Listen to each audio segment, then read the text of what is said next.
Sim, você não leu errado, não é clickbait, e eu quero te falar por que você não deve confiar cegamente na relação com investidores das empresas. Não estou falando que ali é fraudulento, que as informações ali não são confiáveis, mas você não pode pautar a sua análise exclusivamente com aquelas informações. Porque, para e pensa, o RI, ele além de divulgar os números, divulgar fatos relevantes, aviso aos acionistas, também tem ali uma função de vender a empresa, né? Quase como se fosse a junção do departamento de marketing com o comercial, e ela quer te mostrar como que funciona aquela estrutura. Então ela vai estar sempre apta a responder as perguntas da melhor forma possível, até porque é uma venda da empresa com base naqueles resultados apresentados. Mas eu quero falar de casos emblemáticos, né, que nós temos no mercado, e eu vou pautar em um exclusivo que foi no início dos anos 2000, que foi exatamente sobre a Enron, que era a 7ª maior empresa norte-americana em valor de mercado e uma das maiores empresas de energia do mundo, mas que simplesmente colapsou lá em 2001. E o que a Enron fazia? Ela fazia uma fraude contábil dos seus balanços. Na época, as normas internacionais de contabilidade, elas não eram tão difundidas assim, né? Apesar das discussões para a padronização das normas contábeis existir desde a década de 70, de fato só foi consolidada em 2008. E essa quebra da Enron aí teve impactos profundos na economia norte-americana, né? Veio uma lei após todo o colapso da empresa. Mas o que a Enron fazia, né, de forma resumida? O que ela conseguiu fraudar no seu balanço? Basicamente, a Enron utilizava ali na sua parte financeira a marcação a mercado. A marcação a mercado é o quê? É um mecanismo muito difundido no mercado financeiro, né, principalmente por empresas aí que trabalham com importação, exportação, ou seja, estão sempre expostas a contratos futuros, e desses contratos elas querem pegar o preço, o valor daquele contrato e registrar ali numa base diária para saber se tiveram lucros, se tiveram prejuízos, e ter essa contabilidade amarrada aí aos resultados da empresa. Porém, a Enron pegava essa marcação a mercado e projetava os ganhos com os contratos de longo prazo de energia como receita recorrente. Ou seja, quando você pegava o número da empresa, você olhava aqui, nossa, o contrato que a Enron assinou já começou a dar receita. Ou seja, é uma baita empresa, é um baita negócio. E quanto mais longo for o contrato, obviamente você pega os números, melhor vai ser a solidez financeira, porque ela tem uma recorrência ali que você consegue prever. Porém, essa receita não ocorreu. Então, assim, como naquela época o acesso à informação, né, não era tão bem difundido como hoje, as pessoas acabavam acreditando naquelas apresentações que a empresa mostrava, cada vez as receitas batendo recordes e tudo mais. Tanto que em 2000 a empresa fechou com 101 bilhões de dólares em receita. E em contrapartida, essa marcação a mercado acabava sumindo, né, escondendo o passivo bilionário da empresa, né? A empresa, quando ela veio à falência, ela tinha dívidas ali de 22 bilhões. E se aproveitando disso, os executivos inflavam aquilo nos resultados para que de fato atraísse mais investidores, porque a empresa é sensacional, a empresa vai dobrar o seu capital, a empresa vai inflar o resultado, e é aquele efeito manada que a gente está cansado de ver no mercado, né? E como a empresa ela não tinha entradas reais de caixa, o pagamento de imposto da Enron era baixíssimo.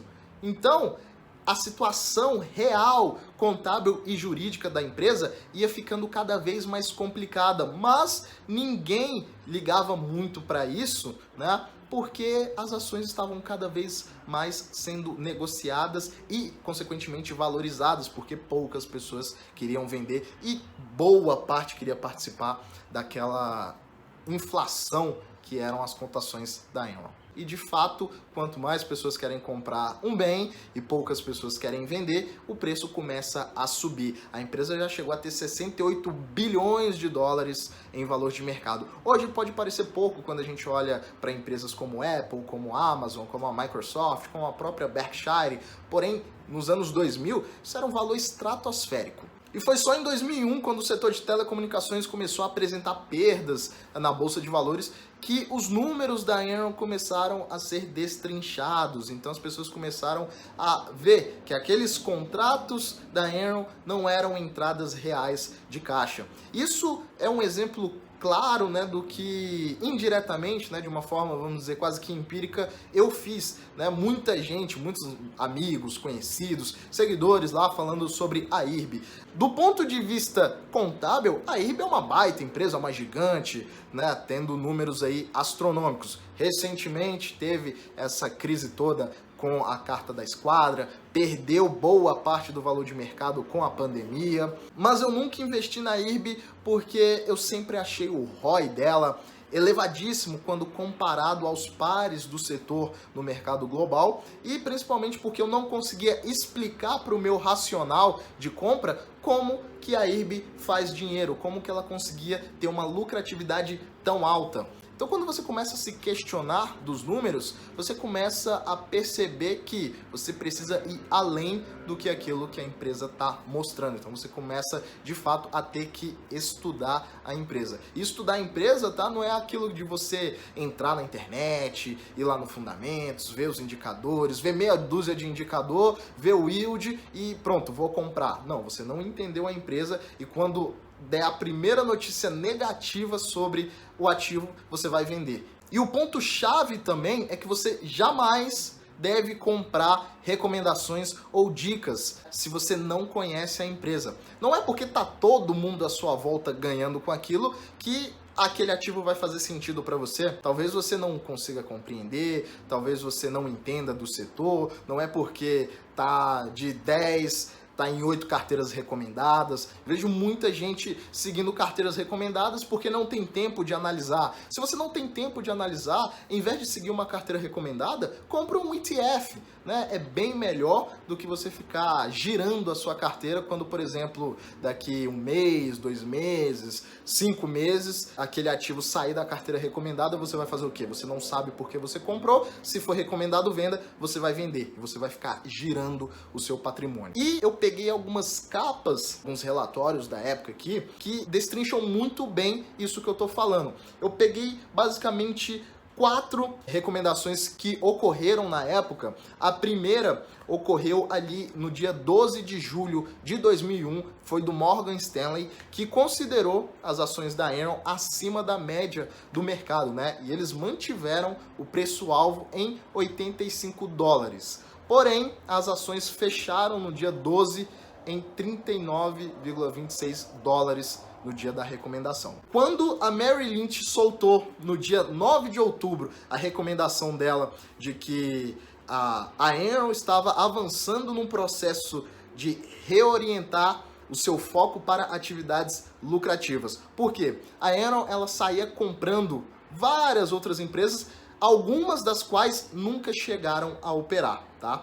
E o preço-alvo era de 44 dólares. No dia 9 de outubro, as ações fecharam em 26,55 dólares. E uma casa de análise estava tão otimista que eles projetaram um preço-alvo para 12 meses, ou seja, de outubro de 2001 a outubro de 2002, eles projetavam que a cotação da Enron bateria 46 dólares. Porém, as ações em outubro de 2001 bateram 29 dólares. E a última casa de análise, ela estava tão otimista com as ações da Enron que qualquer indivíduo que lesse o relatório deles, com certeza compraria as ações sem pensar duas vezes. Porque eles começavam assim: as notícias da morte da Enron são muito exageradas. A ação deve ter um desempenho superior ao do mercado e o preço-alvo é de 30 dólares por ação. Porém, no dia 1º de novembro, as ações da Enron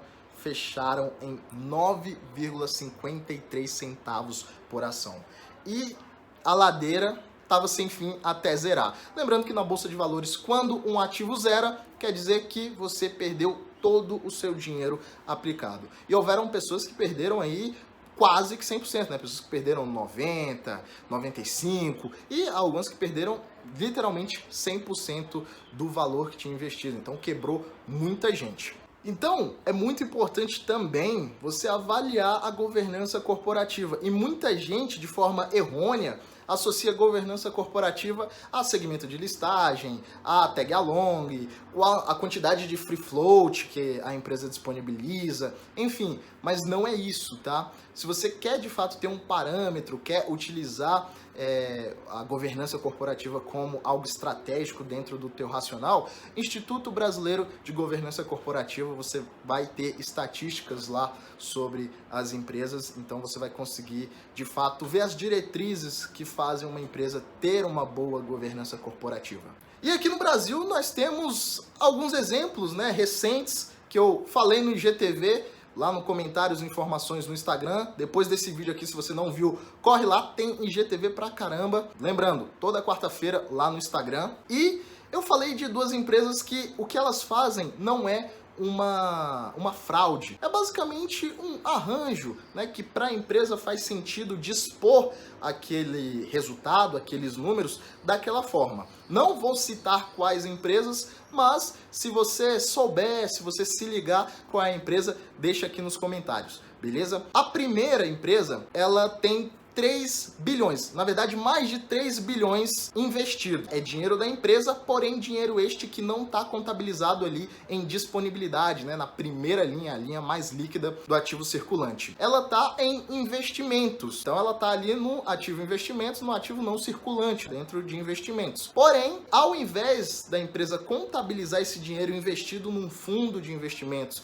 com liquidez diária como um fluxo de caixa de investimento, ela contabiliza como um fluxo de caixa operacional. Mas não é um dinheiro, né? Não é um montante que de fato foi feito pela operação, pela atividade fim da empresa. Então tem que tomar cuidado com as disposições em alguns casos. A outra empresa, ela realiza investimentos, né? Ela vai comprar os carros para a operação dela. Então a gente sabe que quando a empresa ela vai fazer investimentos, né, em estrutura, em expansão, normalmente essas alterações estão ali dispostas no CAPEX. Mas essa empresa, no caso, ela coloca a aquisição desses carros como um fluxo de caixa operacional. Por quê? Bom, basta mandar uma perguntinha no RI, que o RI vai dar uma resposta lá. Eu não concordei com as respostas que o RI dessas empresas me deram, mas é algo que para a empresa faz sentido dispor daquele jeito. Então, sempre que você for investir, sempre que você começar a analisar uma empresa, gaste muito tempo olhando 360 essa empresa e vá além dos números que a empresa deixa à sua disposição ali na relação com investidores.